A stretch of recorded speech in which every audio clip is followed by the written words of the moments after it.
વલસાડના શાકભાજી માર્કેટમાં 4 જેટલી દુકાનોમાંથી ફૂડ અને પોલીસ વિભાગ દ્વારા છાપોમારી કરી ડુપ્લિકેટ તેલના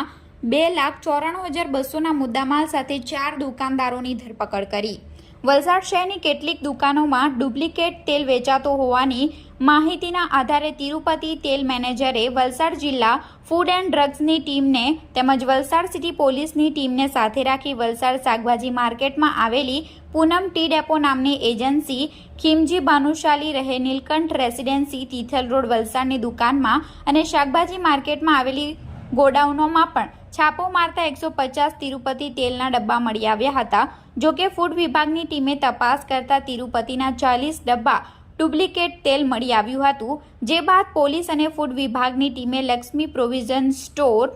ના માલિક અરવિંદભાઈ માધવ સ્ટોર્સ નામની દુકાન ધરાવતા અશોકભાઈ, ગીતા નામની સ્ટોર્સ ધરાવતા શંકરભાઈ, ઘનશ્યામ પ્રોવિઝન સ્ટોરના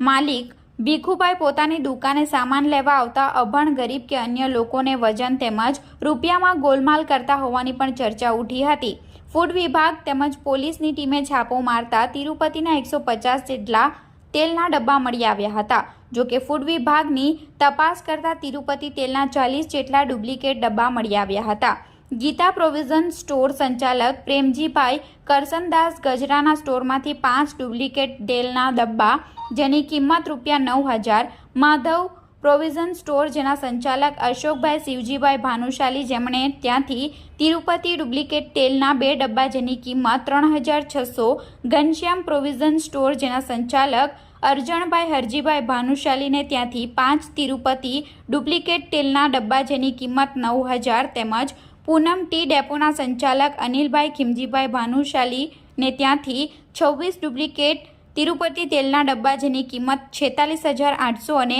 ખાલી તેલના ડબ્બા, પંચિંગ મશીન, સ્ટીકર, ઢાંકણ મળી કુલ ₹2,94,200નો મુદ્દામાલ કબજે કરી 4 આરોપીની ધરપકડ કરી ફરિયાદ નોંધી પોલીસે કાર્યવાહી કરતા કચ્છી ભાનુશાલી સમાજમાં ચકચાર મચી જવા પામી છે।